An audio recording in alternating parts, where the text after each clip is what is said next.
définition. Définition. Mais définition, c'est différent. Mais cette définition, elle est différente. Des autres définitions qu'on a l'habitude. Je vais prendre les définitions qu'on a l'habitude. Dans le livre Hébreux chapitre 11 verset 1. Dans le livre d'Hébreux chapitre 11 verset 1. La Bible nous dit la foi est une ferme assurance des choses qu'on espère. Et la démonstration de ce qu'on ne voit pas. Deuxième partie. La démonstration. Démonstration. Démonstration, qu'est-ce que ça veut dire? Une chose qu'il n'y a pas.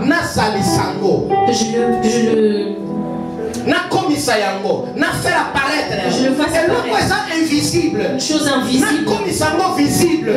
C'est ça la démonstration. Il y a moi la démonstration. Sous-estimé, quand je suis sous-estimé, que je ne suis pas intelligent, que je ne suis pas fort, mais devant un combat, je dois montrer que je suis fort. Devant Goliath, on leur a ramené les militaires de Saoul. Saoul les a frappés. Comme pas possible. Lui-même Saoul, ton copain, avec qu'il entendait aux soldats, il a eu même peur de s'approcher. Parce que qui tapait beaucoup à la fois. Et lui, une seule personne, qu'est-ce qu'ils allaient faire? Mais il fallait que un petit jeune, moi, un petit comme moi, qui s'appelait David, comme vous les avez dit David, qui viennent démontrer la force d'Israël. Parce que Israël, c'est un peuple d'Israël. Mais la Bible dit Israël, c'est la propriété privée de Dieu. Il s'appelle le Dieu omnipotent. Dieu de toute puissance, Dieu de toute force. Mais devant les épreuves, Israël n'arrivait pas. Il fallait qu'il prenne quelqu'un dans le néant, le fasse sortir, puis le mette devant Goliath. Et quand Goliath allait voir David, il allait utiliser les armes non conventionnelles.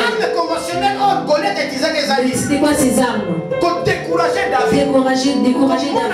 Pour prendre comme n'importe qui. Il l'a traité de tous les noms.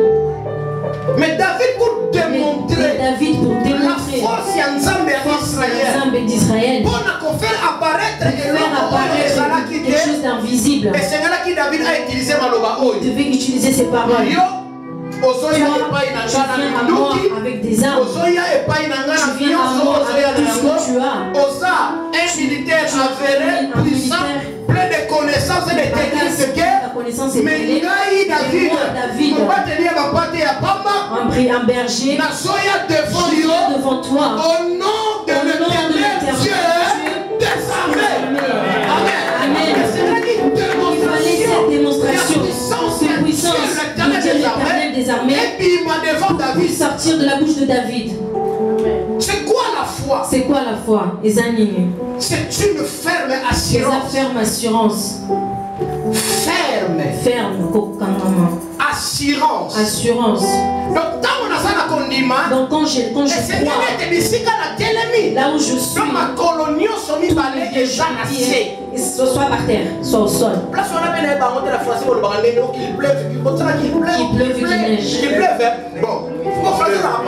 Qu'il pleuve. Et puis le neige et comme je suis là, les deux ce qui arrivera arrive, je ne sortirai pas. C'est ça, vous allez la ferme. Amen. Dans les décisions que j'ai prises, de le suivre, de l'accepter dans ma vie comme Seigneur et Sauveur. Même si vous ramenez un tracteur, je ne partirai pas. Même si le tracteur me mais je repartirai dans le même endroit. Je suis ferme. Pourquoi cette fermeté? Et ça parce que il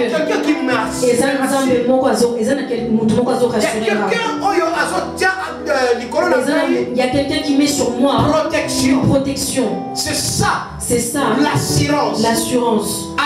même s'il pleut, il y a de l'eau dans la maison et que tout s'abîme. Je dors comme un bébé parce que je paye mon assurance tous les mois. Qu'est-ce que je ferai? J'irai déclarer. Il y a un sinistre dans ma maison et l'assurance a l'obligation de payer. Est-ce que tu m'as compris? Est-ce que tu as compris la foi? Ça, c'est la définition de la foi. Ce qu'on donne. Aujourd'hui, je viens au-delà. La foi n'est pas seulement reconnaître que Dieu existe. Oui, parce que nous avons dit ici que toute personne qui cherche le Seigneur doit croire dans l'existence de Dieu. Mais aussi par la définition, il n'y a pas que ça. Oui, je crois que Dieu existe. Mais je dois aller au-delà. Mais il faut aller au-delà de l'existence de Dieu. Elle se relève dans les épreuves. Ce frère n'a mais parce que mon bébé n'a rien. Mais parce qu'il n'y a pas encore la tempête. Parce que comme mon père il dit les yiki qui ne sont pas encore arrivés. Ils ne sont pas encore arrivés. Le Seigneur est parti devant Satan.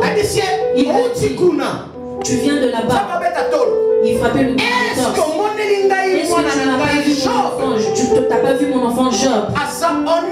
Il est honnête. Il est intègre. Il me respecte. Il me craint, pardon. Satan lui a dit, parce que tu l'as tout donné. Ça arrive. Et il arrive que je me mets debout parce que je n'ai pas de combat, parce que mes enfants ils sont bien, parce que dans mon mariage tout se passe bien, parce que j'ai toujours mon travail, parce que je suis français, parce que l'église tout va bien, parce que j'ai quand même une possibilité de me déplacer sans courir. Mais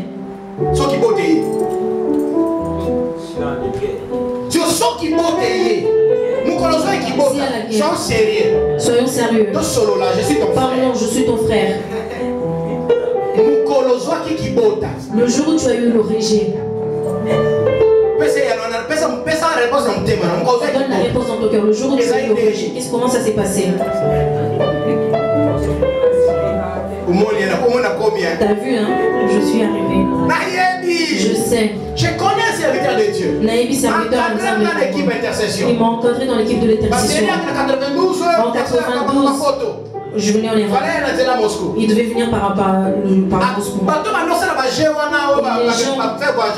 Et les gens qui faisaient voyager des gens. Je ne sais pas s'ils ont fait à la maison.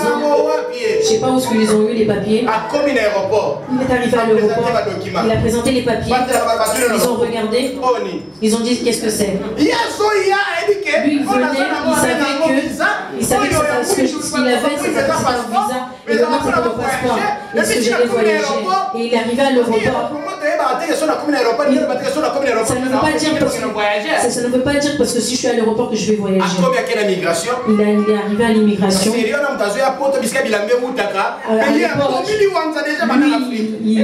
Il était déjà bien habillé. On lui a dit, à Moscou, il fait très froid. Il avait déjà les manteaux. Il a pris le passeport, il a donné. À l'immigration, ils ont ouvert le passeport. Ils ont regardé. On lui a demandé qu'est-ce que c'est. Il a dit c'est un passeport. Il a dit dans la page que j'ai ouvert, qu'est-ce que c'est? Il a dit c'est un visa. Il a dit, est-ce que c'est comme ça? Tu vas où? Oh, je vais en Europe. Mais on ne part pas en Europe comme ça. Oh, je suis un pasteur. Oh. Bah, va en retraite, prie le Seigneur.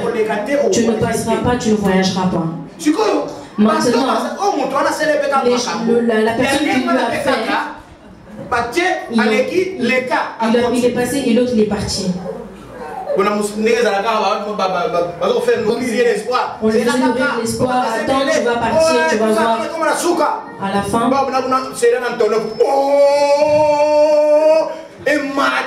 C'est mon Dieu. Il est resté. Il a enlevé le manteau qu'il avait. Il a pris la veste, il a enlevé. Il a ouvert la valise. Il a déchiré la Bible. Évangéliste. Il a déchiré la Bible. Il est parti dehors. Il s'est allongé par terre. Il s'est allongé par terre.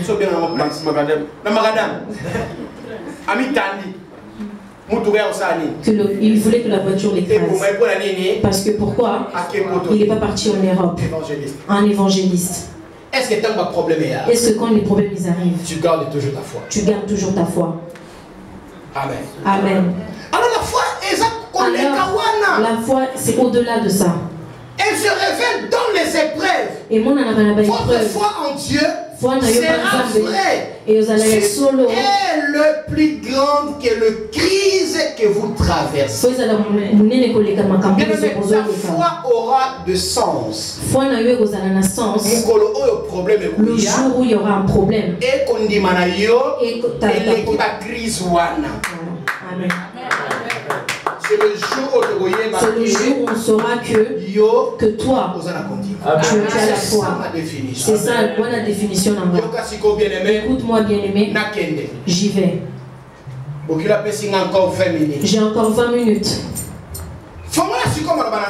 Ouvre la Bible. Parce que là, j'étais dans ma définition. Là, j'étais dans les définitions.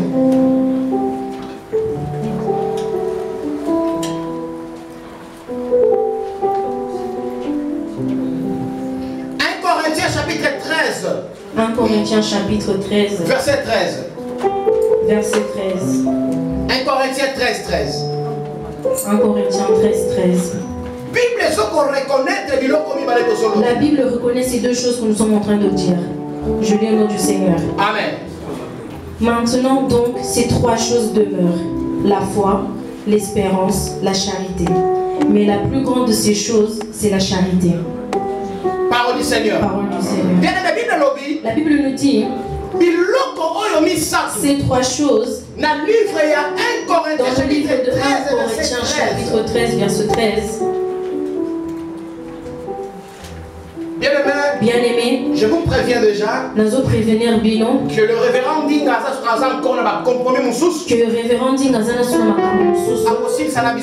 il ne finira pas avec nous. Il doit partir parce qu'il doit honorer le Seigneur quelque part. Et nous nous allons continuer.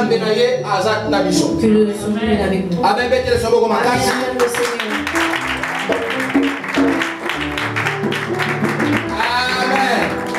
Ok, si tu peux faire attention.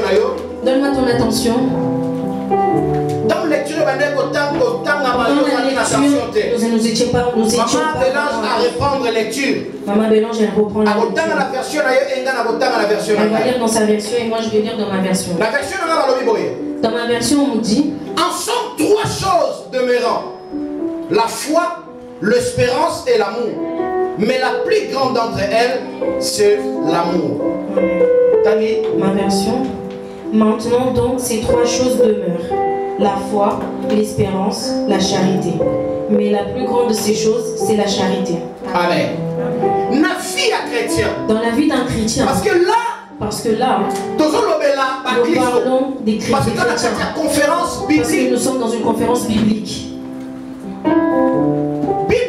La Bible nous dit ces trois choses qui sont très importantes dans la vie d'un chrétien. La première des choses, c'est la foi. Et la foi. C'est ça l'ordre. C'est ça l'ordre.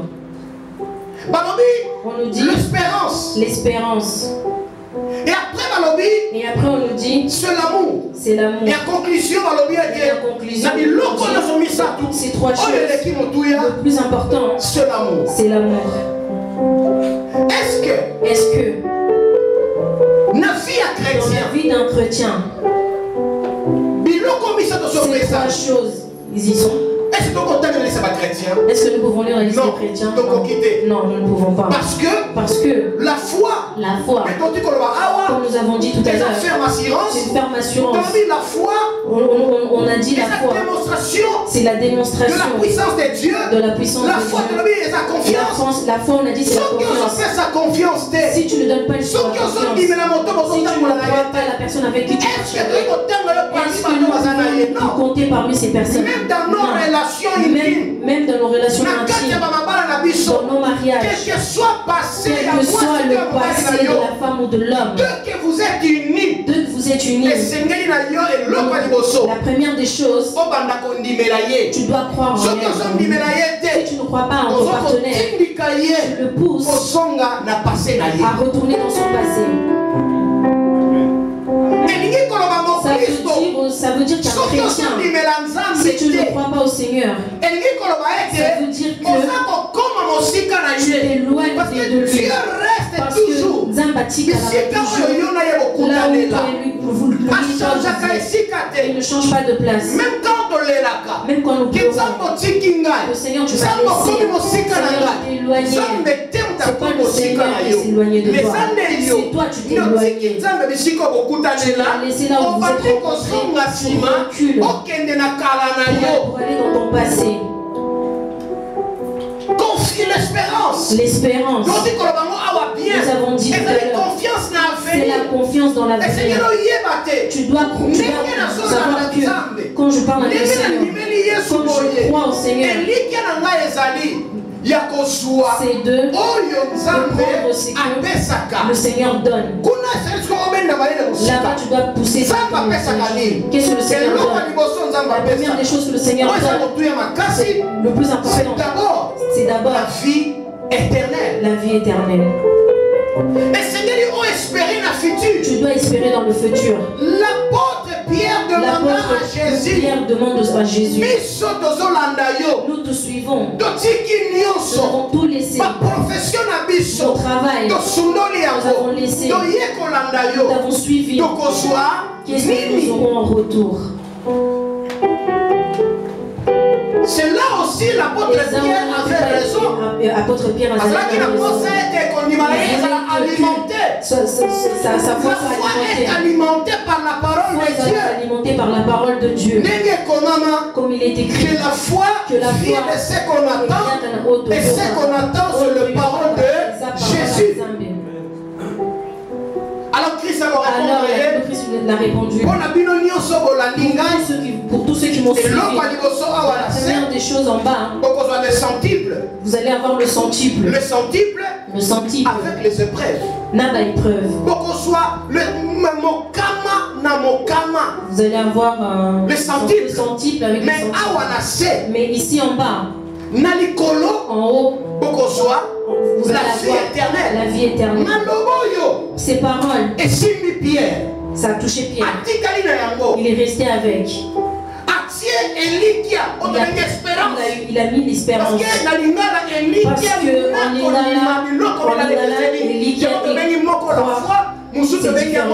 c'est pour ça une on appelle la foi, l'autre on appelle l'espérance. Ça a donné la foi à Pierre. Ça a rajouté du carburant dans la marche de Pierre. C'est pour cela un jour, tous les disciples partiront. Pierre resta. Et le Seigneur leur demanda, pourquoi vous n'êtes pas partis? Pourquoi vous êtes restés? Pierre lui dit que par où nous allons? Parce que la vie elle est en toi. Est-ce que vous comprenez l'église? Oui, parce qu'il a mis sur sa foi. Et sur ça, il a rajouté l'espérance. Par rapport aux paroles que le Seigneur leur avait dit. Et dans tout ça, dans toutes ces deux choses, l'espérance et la foi, la chose qui réunit ces deux choses pour donner la vie, c'est l'amour. C'est pour cela la Bible nous dit, l'apôtre Paul dit, dans ces trois choses, la foi, l'espérance Et l'amour, la chose la plus importante, c'est l'amour. C'est l'amour. Pourquoi l'amour? Pourquoi l'amour? Parce que l'amour est le résumé de Dieu. L'amour représente Dieu. Notre foi, notre espérance est basée à la personne de Dieu. Et c'est Dieu-là. C'est lui l'amour. Alors si nous n'avons pas l'amour, Amen. Vous nous suivez. Si nous n'avons pas d'amour, même si j'ai la foi qui déplace les montagnes, ma foi n'aura pas d'effet. Ma foi n'aura pas de fruits. Est-ce que tu le suis? C'est ça, bien-aimé dans le Seigneur. C'est ça, bien-aimé dans le Seigneur. C'est ça, c'est ça la chose que nous devons comprendre. C'est pour ça que tu vas voir. On appuie beaucoup sur l'amour dans la Bible. Parce que l'amour c'est lui Dieu. Et puis qu'est-ce qui permet à la personne de croire en Dieu? C'est l'amour. C'est l'amour. Même dans les relations que nous avons. Tu vois maman, tu parles avec elle. Tu parles. Mais qu'est-ce qui va faire que vous puissiez marcher ensemble? C'est parce que la confiance que tu as dans soit la maman de tes enfants. Et la chose qui fera que ça devienne réel. C'est les paroles que tu as dit. Ça reste en elle, et puis ça cet amour qui fera que votre rêve se réalise. Pour hériter de la vie éternelle, nous sur la personne de Jésus-Christ. Sur la personne de Jésus. Quand je pose mon amour sur lui, je crois en lui. Et quand je crois en lui, je lui donnerai une place dans mon cœur. Je lui donnerai ma vie. Je l'appellerai tout.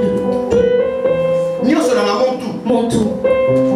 Amen. Amen. C'est ça la différence entre foi et espérance. Voilà les différences entre foi et espérance. Et le résumé dans tout ça, c'est l'amour. J'ai encore 10 minutes. Nazanam a 10 minutes. Nous allons exposer. Non, je vais faire des exposés pour t'aider dans la compréhension. La foi, c'est aussi. La foi est zappée. C'est aussi assimilé. À une puissante arme spirituelle. La arme spirituelle. La foi est une arme spirituelle. La foi est une arme spirituelle. Parce que la chose que Satan fait pour combattre quelqu'un, il met le doute. Or que le doute, c'est l'ennemi de la foi. Si tu n'as pas la foi, si tu ne soses la foi, tu ne vaincras pas. Tu me suis. Si tu n'as pas la foi, tu n'auras pas la victoire. C'est pour cela nous avons dit la foi est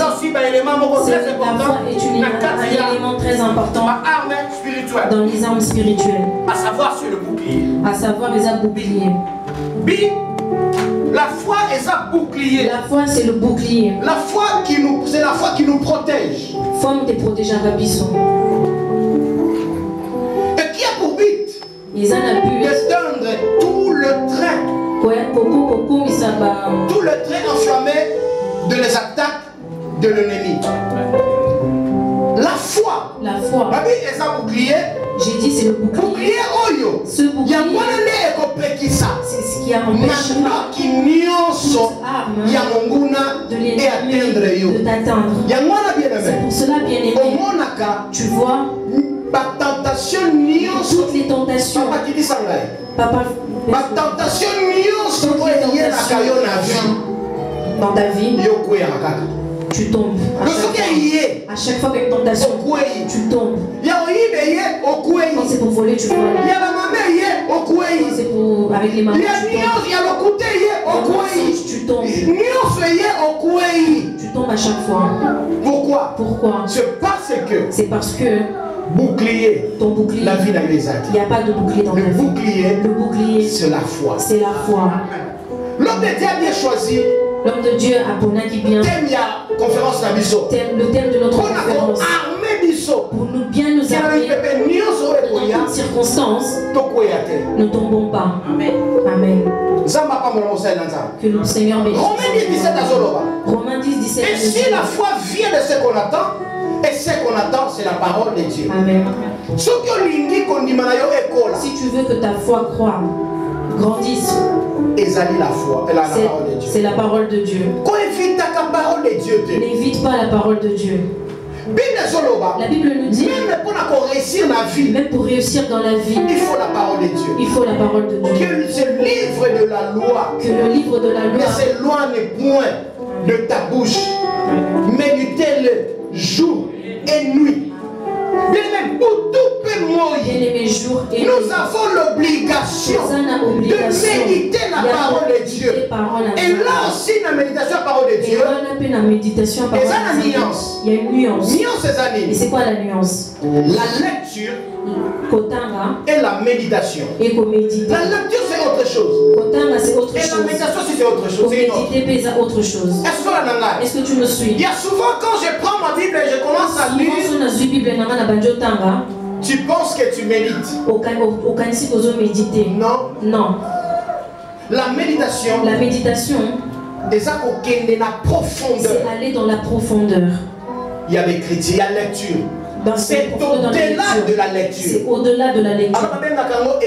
Alors on appelle ça une étude. Il faut étudier. Il faut la Bible. Quand tu lis la Bible, il faut trouver la question. Tu dois trouver des questions. Il faut trouver le comment. Tu dois trouver les comment. Trouver le pourquoi. Les pourquoi. Trouver le quand. Le quand. Toutes ces choses. Si tu ne trouves pas, tu ne me diras pas que vous méditez la parole de Dieu. Que méditer la parole de Dieu. Si tu vois que dans la vie, toute chose qui arrive, parce qu'il te manque un ingrédient, c'est la parole de Dieu. Il y a beaucoup de chrétiens aujourd'hui, plus que la parole de Dieu quand ils sont à l'église. La parole de Dieu à l'église. J'ai raconté une histoire un jour dans l'église. On avait dit qu'il y avait une maman. Elle avait des problèmes de vue. Elle ne venait plus à l'église par rapport à ses yeux. Je suis partie lui rendre visite. Elle m'a dit j'ai plus mes lunettes. J'ai perdu mes lunettes. Je ne sais plus ce que j'ai posé. Mais je n'ai plus d'argent pour aller voir pour avoir des nouvelles paires. Un jour, pasteur est parti lui rendre visite à la maison. Il lui a dit maman, je n'ai pas ramené la Bible. Donne-moi ta Bible pour qu'on puisse lire un verset. Pour que je puisse. Maman elle est partie prendre la Bible. Elle lui a donné la Bible. Et en ouvrant la Bible, les lunettes elles étaient dedans. Toutes les faux mamans, parce que c'est c'était dans la Bible. Cela démontre que maman, quelle que soit diagonesse, elle ne lisait pas la Bible. Parce que si elle lisait la Bible, elle n'est jamais dans les excuses et je n'ai plus mes lunettes. Et ces cas-là, il y en a beaucoup dans l'église. Beaucoup de personnes lisent la Bible que quand ils sont à l'église. Si fait pendant longtemps ils ne viennent pas à l'église, c'est que pendant ce temps ils ne lisent absolument pas la parole. Et c'est dangereux pour ta foi. Amen. Amen. C'est comme un bébé qui vient de naître. Vous le faites manger que des compotes. Le bébé il sera bien. Il lui manquera beaucoup d'ingrédients dans le corps. Parce qu'il ne boit pas le sang maternel. Alors que le sang maternel, c'est la meilleure nourriture pour un bébé. C'est ça la parole de Dieu. C'est ça la parole de Dieu. Si tu veux, lis la parole de Dieu. Nous partons dans l'espérance. Hébreux chapitre 6 verset 15. Hébreux chapitre 6 verset 15.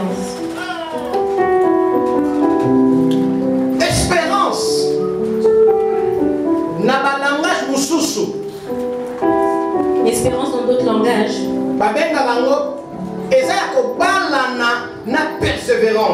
Ça se marie avec la persévérance. Tu vas remarquer à la fin il y a des anses et des anses. Il y a des mots de la espérance, espérance, persévérance. Persévérance.